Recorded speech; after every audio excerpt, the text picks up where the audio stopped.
Thank you so much, and it's really a pleasure to be given the opportunity to talk today, and an honor to give this talk at the very beginning of your semester and the new year. And Happy New Year to everybody, and thank you very much for attending. So I'm going to talk today, as Rolf has said, about the digital transition in educational assessment. And it's one of these phrases which is widely used, but actually I think I want to take the opportunity today to pause a little bit and say, well, what does it actually mean? And what are its implications for assessment? And I've been working through these ideas now in my mind for at least the last year, as I work with various testing organizations in my research and consultancy, and looking at the quite profound changes that are taking place across the education system as a result of digitized assessments. As Rolf was saying, the way I would look at it, it's not just about a mode of delivery. It's something much more profound. And I think that these changes clearly have implications across many education systems, including in Norway, with the work of the Norwegian Directorate for Education and Training, who are now embracing a lot of this digitization. And I think so it's very relevant, I think. So I'm going to talk about, I'm going to try and drill down today, dig a bit deeper into what these changes actually involve and why I think they're very profound, but also why I think they're actually very, very valuable. And I feel that they're going to lead to actually improvements to assessment and hopefully to education. But these are all challenges that we have, and I'm not promoting some kind of sense that the technology will do this on its own. I think what I want to argue today is that it's bound up with the work of professionals working in this field, and that's what makes it so exciting and challenging. So the digitization, digital transition involves rapid change, innovation, and improvisation in a field that actually, until now, has really prided itself on working to well-established standards, routines, practices, psychometric tests, etc. So many of those tests are based on an established tradition which has been developed through paper-based assessments. And so these changes, I think, will have impacts all the way through these areas. That's why I think these changes are so significant.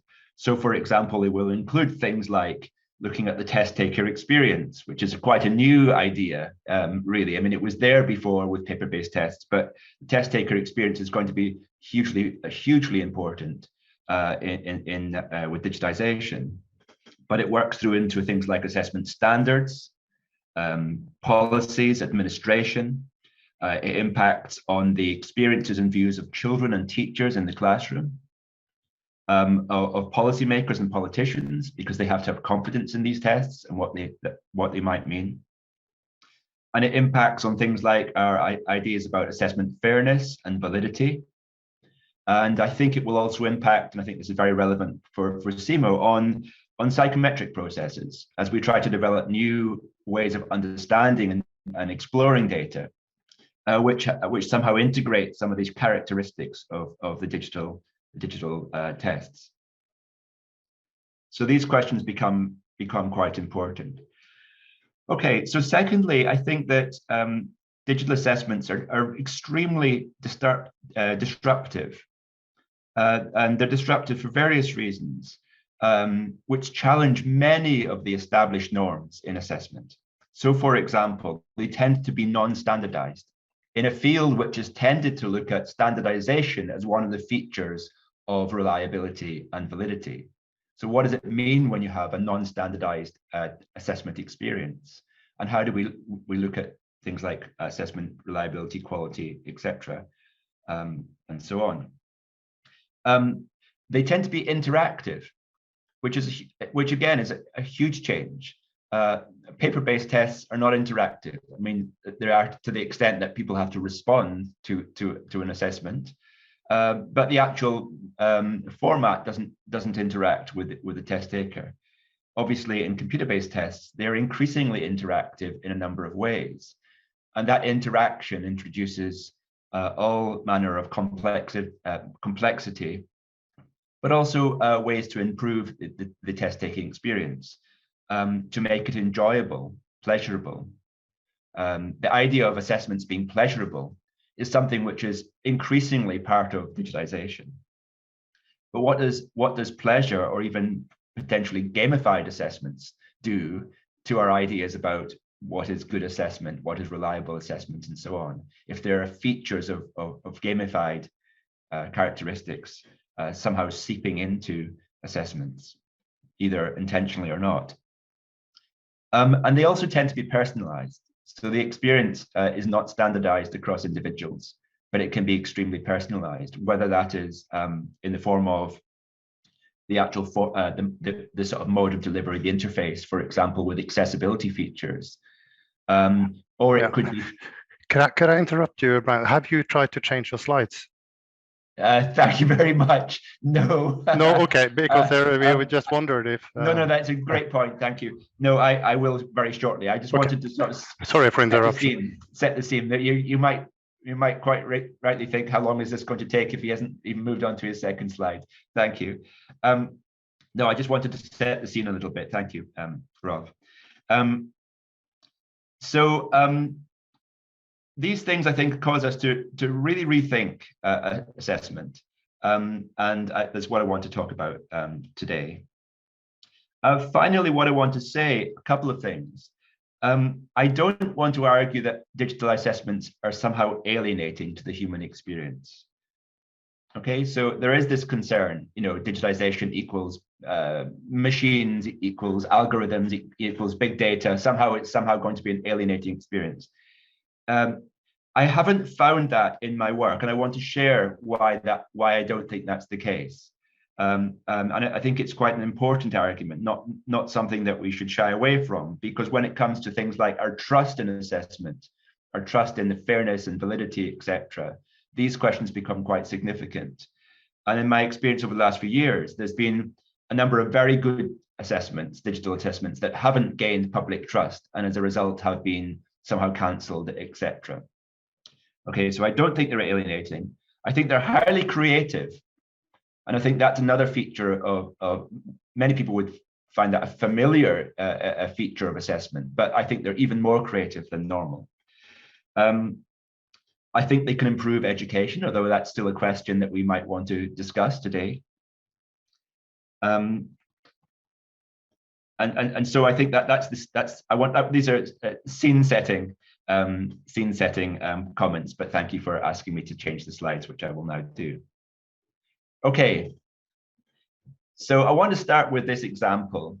The example is taken from my research with the OECD's PIAC assessment in Slovenia some time back now. And it's a short transcript, which I think reflects some of the interesting challenges of digitization. So in this case, the test taker, the respondent, is taking the test and says, what now? I've done this already. It says, choose a month, and I chose October. Now what? And the administrator looks over, choose May. Oh, I see, I did. The instructions are always at the top. And the respondent says, I haven't read this at all. I read only select a month, and I chose the month we're in. I blew it. What's going on in this situation? I think it tells us something, not about the abilities of the test taker, but I think it tells us something about the significance of human-computer interaction and good design in digital assessment. So that in this case, it was a large-scale assessment being used across multiple countries, and yet there was something in this particular design, something to do with the interface, the presentation of information, that led to the person really getting quite upset about not being able to manage the process. And in this particular case, fortunately, the test administrator was there and was able to calm the person and reassure them, and they were able to go on and complete the assessment. So with digital assessments then, there's a really strong commitment to an importance of good design and user experience, work on user experience and the user interface. These are obviously hugely important and big challenges for digitization, and they require a lot of budget, a lot of investment, a lot of time upstream in the design of good assessments, including work with test takers on user experience to check that they understand and follow the assessment in the way that was anticipated by the designers. Okay, but I think we also need to look much deeper if we want to understand the implications of digital assessments. So I think we need to move away from the illusion that digital assessments are simply conventional assessments, paper-based assessments under glass. I don't think they are. There's something more profound. Even if we simply take a paper-based assessment and put it onto a computer, there are inevitably going to be things that we might want to do to improve the user experience of the test taker, and that's shaping and changing the assessment. So that might be things that we can do to augment the test taker experience. For example, to improve test accessibility, to introduce new digital tools, for example, for annotation, review of progress. We might have audio functions and so on. So even in test administration, which is trying to go for a slow incremental minimal shift towards computer-based testing, it's almost inevitable that these kind of changes will be introduced, and that's changing quite profoundly the test taker experience for the user.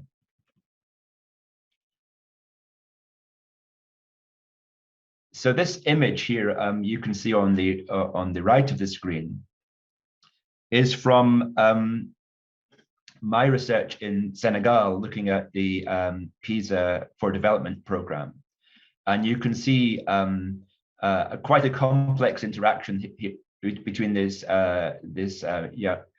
test taker and the test administrator, and they are trying to figure out how to deal with the test content and so on.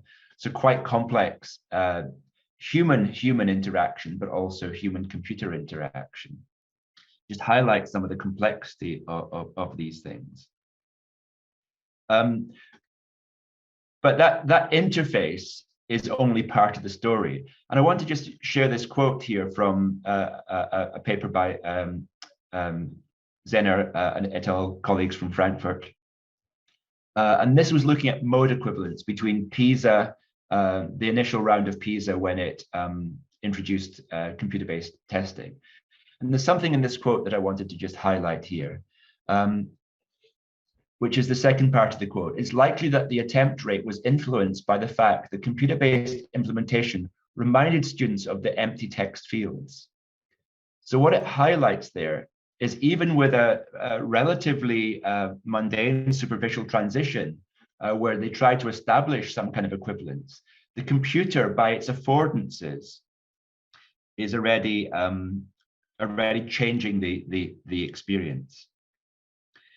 So it's not just a surface level consideration, but it requires us to take a deeper, a systematic, and maybe phenomenological look at what digital assessments involve.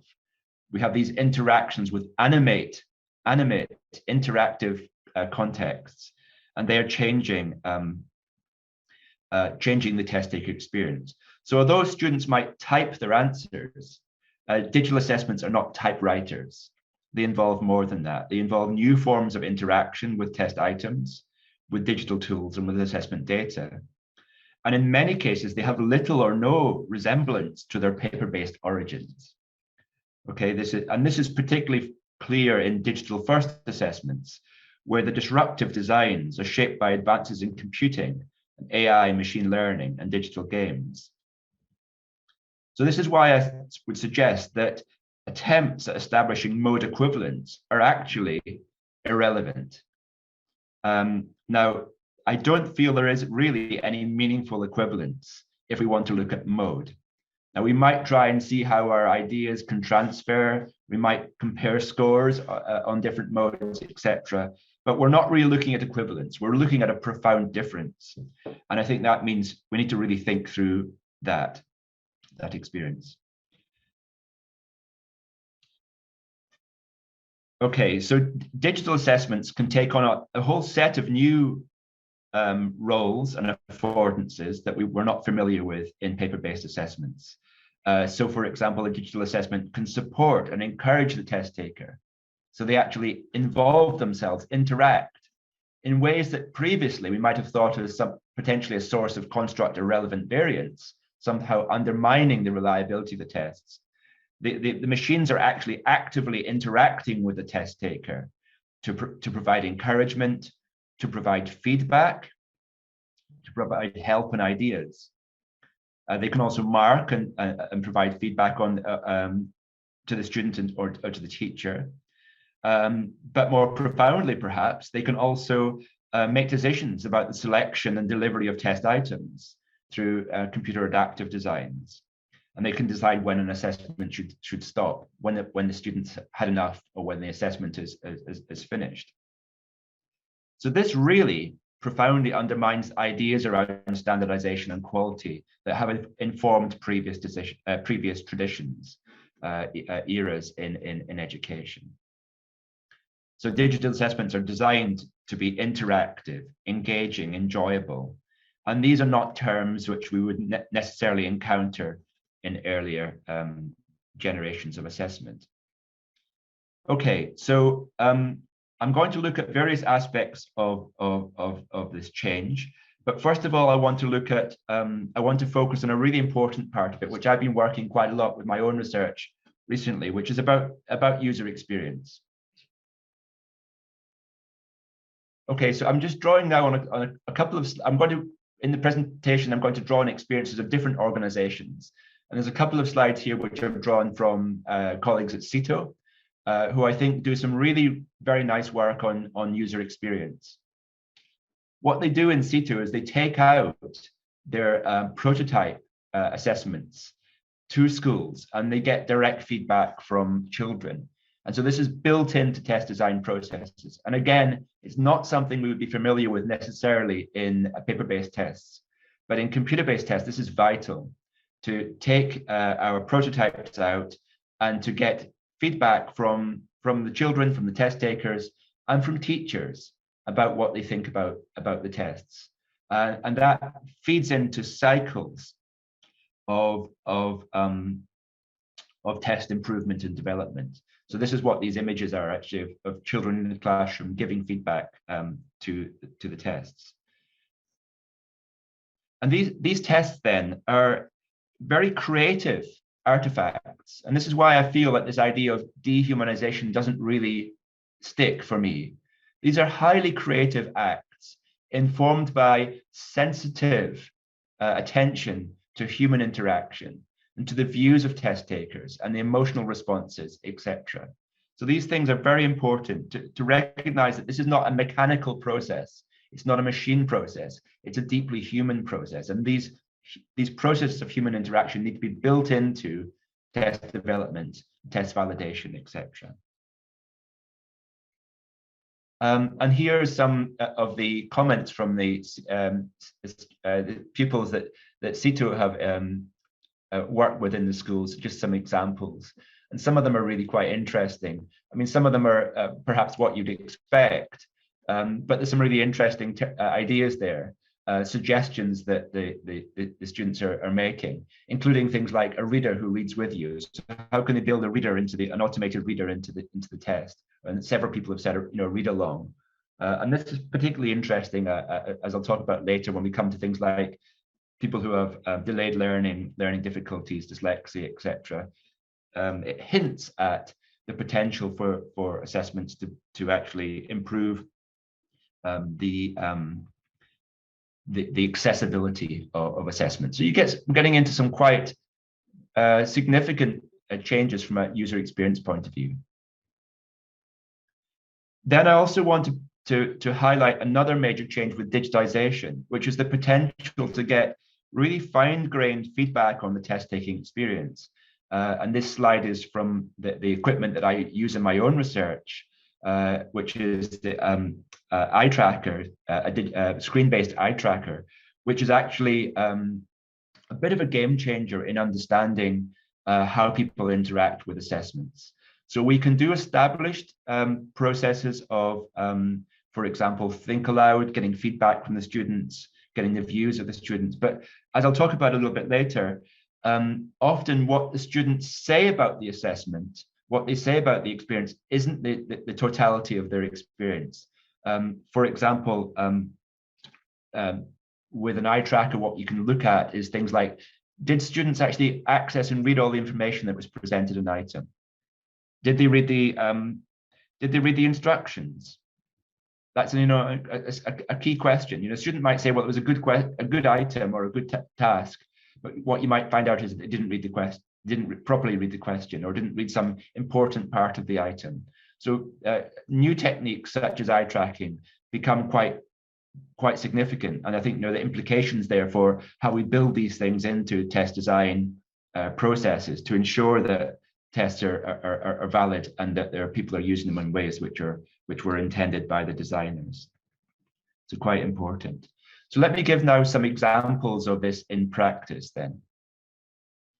So the first example I want to give is from some recent research which I've done with Pearson, where we wanted to look at how students with special educational needs and disabilities were interacting with a new prototype high stakes on-screen examination, in this case, the UK GCSE examination. We worked with learners between the age of 13 and 15, year 9 and 10 at secondary school, who were studying towards geography GCSE examinations. Geography was just chosen as the topic that we look at to explore this, but it had wider implications. And we worked using eye trackers and high definition webcams with 27 students from 3 mainstream secondary schools. And the students had mild to moderate disabilities, which included dyslexia, ASD, ADHD, social-emotional mental health issues, learning delays, and some physical impairments such as visual impairments. And what we really wanted to find out was, how are they interacting with these new digital interfaces, and how do they feel about them? And we looked at 3 different dimensions in the work. So we looked at some straightforward accessibility questions, such as, can they operate the system? Can they use the mouse? Can they navigate the platform, etc. But we also looked at wider user experience themes, such as enjoyment, understanding of the items, access to key information, navigation between content, etc. And we also looked at the psychometric, some of the evidence that might impact on the psychometric properties and the validity of the items. So we wanted to, it was a multi-dimensional kind of analysis that looked at these various things. What we found, which was somewhat to our surprise, was that almost all of the students, in fact, all but one of the 27 students, stated very strongly that they actually much preferred a digital format. And I wonder why you might think that would be. So let me just share some of the themes. And this image is a sketch of one of the students who's wearing tinted glasses that sometimes helps people with dyslexia, etc., which is why she's wearing these big glasses in the image. So the student said, for example, that using the computer helped them to correct errors, particularly students who had problems with, for example, spelling and writing, that they were able to write and then they realized they had an error, perhaps with the spelling, or they wanted to change something, and they could change it without it making a mess of the exam script. Because for a dyslexic student, very often their script will be full of errors and mistakes and scratching out answers and replacing them, etc. So they felt that their end result was a cleaner happier kind of result as a result of that. They enjoyed the attractive, interactive, and multimodal item designs. So they're used to, for example, interacting with computers, interacting with games, and they enjoy that stimulation of the interactive mode. They also enjoyed the built-in accessibility features that were in this prototype. And there's a paper, a summary paper by Pearson, which I can share with you later if you want more information about this. Those included things like being able to adjust the text size and the color, to use color overlays, etc. And importantly, they appreciated the ability to type their answers rather than writing by hand. But so far so good, all very positive. But when we started to look at the eye tracking data, what we found was that the positive experiences that the students reported were not always supported by the test taking experience. For example, some of the students were prone to not reading the instructions properly, not accessing all the key information, etc. And that information from the eye tracking led to a cycle of improvements to the accessibility design of the platform and to the test design, the item designs, etc. So we have this iterative process. So yes, up front, we can see that these students who had special education needs and disabilities really liked the digital format. You know, almost all of them said they much preferred it. And in fact, many of the teachers said that they preferred it too. But we have to dig deeper into the actual user experience and how people navigate and use the system. So as I said, there's this report which I can share with you. Just get in touch, and I'll colleagues at Pearson will send you the report. And there's a quote there from the teachers highlighting how important this could be for them, because in many schools they're reliant on human helpers, and that's very expensive and difficult to provide human helpers to all the students who actually need that support. So that's one example then of how digitization can impact. Okay, a second example. I've been working with on Duolingo on a paper to look at the validity of the Duolingo English test. I don't know if you're familiar with it, but the Duolingo English test is a digital first assessment. And it has a number of key features as a digital first assessment that are not present in paper-based assessments. So for example, personalization, because it uses a computer adaptive design, what they call human in the loop AI. So it's non-standardized. So real challenges there for what people think of as test quality and test reliability. So we've got a non-standardized test, which uses computer adaptive design. They focus on what they call a delightful test-taking experience. Okay, so they build in issues around visual appeal and aesthetics, good item and navigation design, and enjoyment into the design of the tests. What does it do then to put concepts like enjoyment and the delightful experience into a test?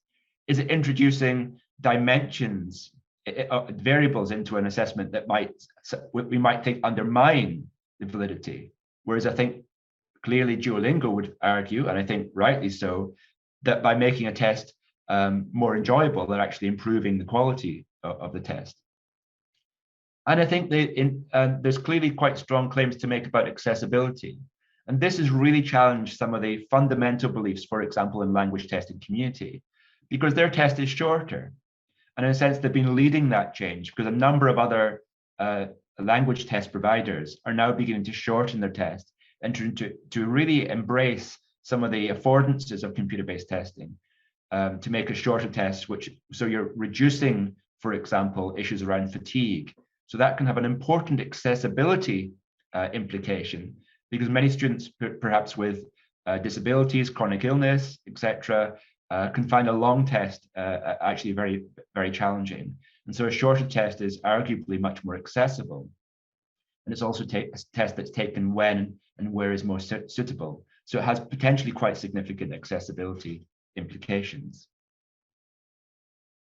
And there's a paper that I've written with my colleague Naomi Kerr. Again, I can make it available to you. It will be on the Duolingo site shortly, but I can send it to anyone who's interested in. We're looking at some of the ways that the Duolingo English test challenges us to rethink what we understand by assessment standards and validity. So we're moving away from the idea of standardization being the hallmark of validity to one which accepts personalization, variation, interaction being features of accessibility. So quite profound changes in how we understand some key aspects of assessment. Okay, another example. This example is from the Canadian organization VRETA, who do work on mathematics assessments, and they work with a number of European partners in the development, shared development of test items, including work in Luxembourg and France and a number of other countries. And I wanted just to show this one to you to give you a sense of what kind of interaction is going on as someone takes a test. So these are engaging, interactive, and I think you can see from the presentation, colorful, aesthetically pleasing tests. So at that level of the interface, we've got quite a lot of change from a paper-based test. But we've also got other things that are going on. We've got a digitized calculator that's being used here. We have built-in codified calculations that are going in to provide answers, rapid answers, etc., calculations that are involved. And we've got some very interesting digital tools. So for example, I don't know if you've noticed, but this it's kind of like a ruler tool. It doesn't look at all like a ruler. So when you make a line go from one point to the other, it calculates the distance and writes it down. So it's an augmented tool. So it's based on the old-fashioned idea of a physical ruler, but the tool has been augmented and changed. So it's no longer performing like a physical ruler. It has many characteristics of digitization. And that's really quite an interesting change. And then we have things like this counter in the pink balls, which people are using to count. There is no corresponding version of this counter with paper-based assessments. So we have new innovations which are being created with digital tools and digital assessments, both in terms of tools, but also digital designs, which have no origins in paper-based testing and the schooling experience in paper-based testing, but there are new digital innovations. And so it highlights how profoundly different some digital assessments can be to their paper-based origins. And it just again highlights the importance of design, aesthetics, and user experience in that process. A second image there is also from VRETA. This example of a gamified assessment. Many of the VRETA mathematics assessment items have gamified elements. In this case, you have a factorizing rabbit. And one of the things that this is part of the learning and assessment process. In VRETA, they build into the systems learning, practice, and then assessment with both formative and summative elements. And they provide feedback and encouragement and support to the students throughout that experience. So really quite an interactive design which spills over from summative but also into formative systems. And it's designed to be enjoyable, and it's designed, for example, to encourage students to be to compete with the game, and sometimes to compete with each other in trying to achieve more. So it's introducing new elements into the test-taking experience. A final example I want to give is from my own research in France with DEPA, the Ministry of Education. And on the left, you can see me with my box of tricks there, which is my mobile eye tracking laboratory, about to sort of get everything out of the box. And this was me recently before the holidays, in a secondary school in Paris. I worked recently in 3 secondary schools in Paris in a second round of iterative work to improve the test taker experience with the French digital tests that they use on mathematics in schools.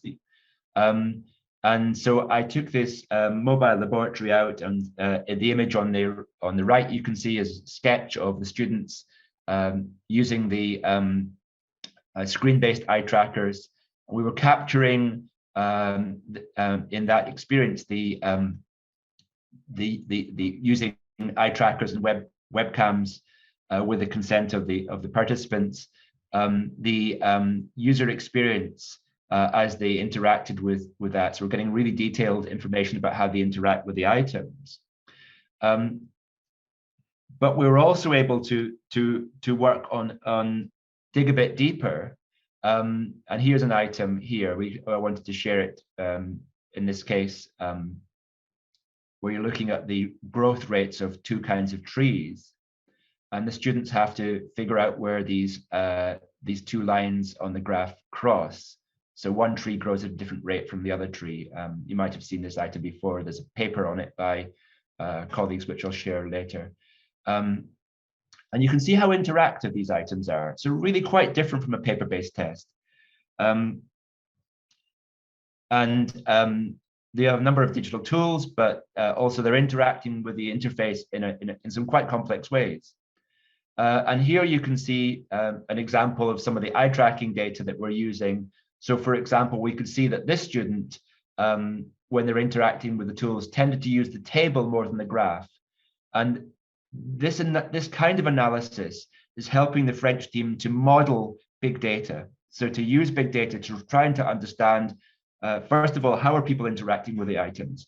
But secondly, to dig deeper to say, what can we learn about the didactic processes? What can we learn about the skills and understanding of the students in terms of the way that they engaged with the test item? So they're using machine learning and big data analysis to try to have system-wide analysis of actually millions of students. So really big data analysis. And they're using this very small scale information about from eye tracking and interviews with students to try to understand how the students are engaging. So this student, for example, has focused more on the table than the graph, and that reflects a particular didactic strategy that the students are using. And there's a paper on this particular item by Sales dos Santos and Quespec, which is available in Large-Scale Assessments in Education. It's an open access journal. So then let me just try and sum up then what I think are some of the key challenges that we might be looking at. First of all, as I've highlighted, these are challenges which don't just impact on the interface issues, the mode and delivery, but they go right across the assessment system, from design and funding through to right through to experience of working with students and teachers, and right through to questions about how the psychometric test that we might use, how we might validate and understand the processes, and right into uses of big data, for example, for analysis of the performance of students in digital assessments. It really can shake up and change assessment in quite profound ways, which I think we're only beginning to catch up with now. Many of these changes have been pursued through technical innovation, but we now have to think about all the other ways in which they impact on assessment. And so there's a number of themes which I want to flag just to conclude then. First of all, there are big questions about student consent, about data collection and storage, and the storage and use of processed data, for example, from log files. To what extent can students opt in or opt out of certain data being collected? Now, we might think, for example, that log data is impersonal, it doesn't matter, but students might have views about that. Parents might have views about that. If we start to use, for example, audio or webcam images for things like quality control, like they are in many countries, that raises huge issues about consent and the storage and use of data, the appropriate storage and use of data. At the moment, there's almost a catch-all phrase which is involved in consent processes, that the data might be used for research. But which research and for what purposes? I think we have to have a more nuanced and responsible approach towards these things, because research isn't just not anything. It should be tailored and quite specific to particular purposes. And also the deletion of data, which is central to GDPR, we have to think about when data will be deleted. A lot of the time, research that goes on into the uses of log data is published years and years after the initial data is collected. It makes me think, well, how long are they going to keep this data for? And who has given consent for the data to be used and stored for that time scale? We're dealing with black box algorithms. It raises questions about trust and transparency. To what extent does the public, do teachers, do politicians, do the media understand and appreciate the significance of black box algorithms? Do they trust computer-based tests? Do they trust the role of AI, for example, in assessments? We have to work with different stakeholders to help to develop that trust and build that trust. Otherwise, it might entirely undermine the entire process. And we have to think about how we demonstrate test validity, fairness, and reliability. And as I've suggested, that involves new techniques that we're not necessarily familiar with from paper-based assessments. Just to finish off, there is a large organization called Flip Plus. You can become a member if you're not already a member. I know that many of the Norwegian teams are already involved with Flip Plus. There are more than 20 nonprofit institutions from across the world who are involved with open access, sharing of good practice. They have an item library, and they have a lot of meetings and sharing, which you can become involved in if you're not already involved with Flip Plus. Thank you very much.